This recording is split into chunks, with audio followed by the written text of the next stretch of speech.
Testimony Treasures Volume 3, Chapter 11, The Work in the Cities. Oakland, California, April 1, 1874. I dreamed that several of our brethren were in council considering plans of labor for this season.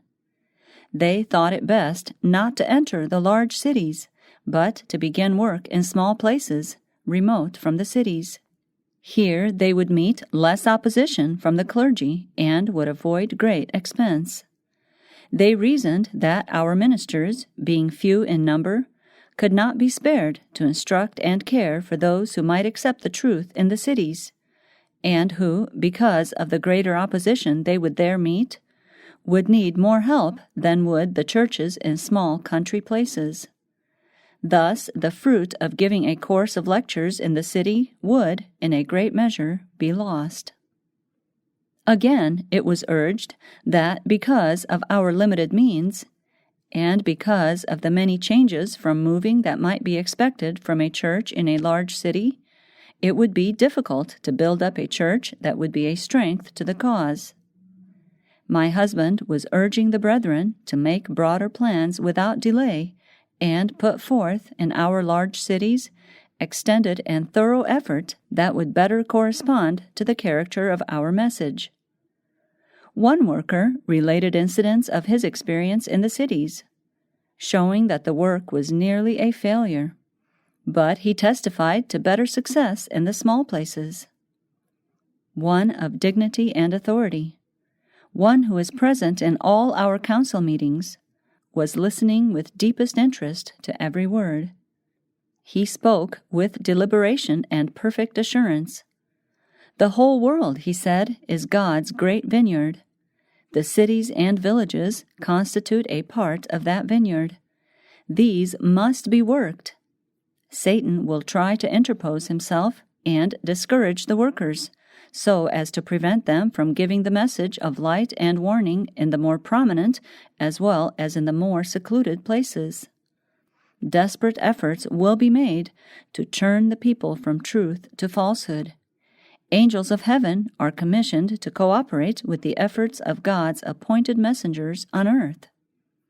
Ministers must encourage and maintain an unwavering faith and hope, as did Christ, their living head. They must keep humble and contrite in heart before God. Broader plans necessary. God designs that His precious Word, with its messages of warning and encouragement, shall come to those who are in darkness and are ignorant of our faith. It is to be given to all, and will be to them a witness, whether they will hear or whether they will forbear. Do not feel that the responsibility rests upon you to convict and convert the hearers.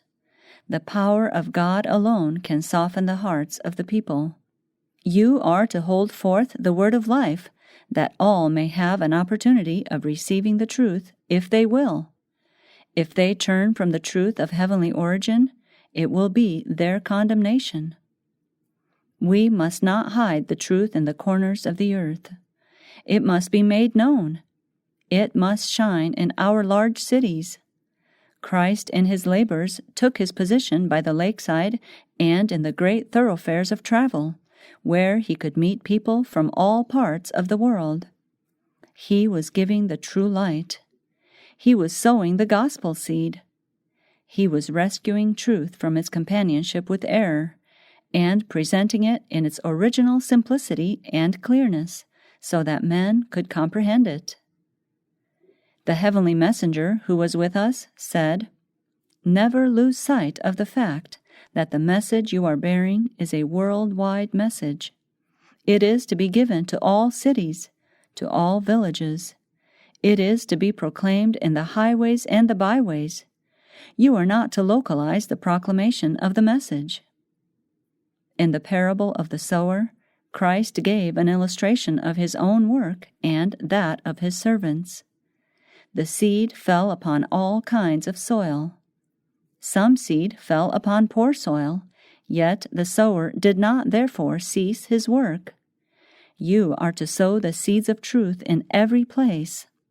Wherever you can gain access, hold forth the word of God. Sow beside all waters. You may not at once see the result of your labors, but be not discouraged. Speak the words that Christ gives you. Work in His lines. Go forth everywhere as He did during His ministry on the earth. The world's Redeemer had many hearers, but few followers. Noah preached 120 years to the people before the flood, and yet there were few who appreciated this precious probationary time. Save Noah and his family, not one was numbered with the believers and entered into the ark. Of all the inhabitants of the earth, only 8 souls received the message. But that message condemned the world. The light was given in order that they might believe. Their rejection of the light proved their ruin. Our message to the world will be a savor of life unto life to all who accept it, and of condemnation to all who reject it. The messenger turned to one present and said, "Your ideas of the work for this time are altogether too limited. Your light must not be confined to a small compass, put under a bushel or under a bed. It must be placed on a candlestick, that it may give light to all that are in God's house, the world. You must take broader views of the work than you have taken.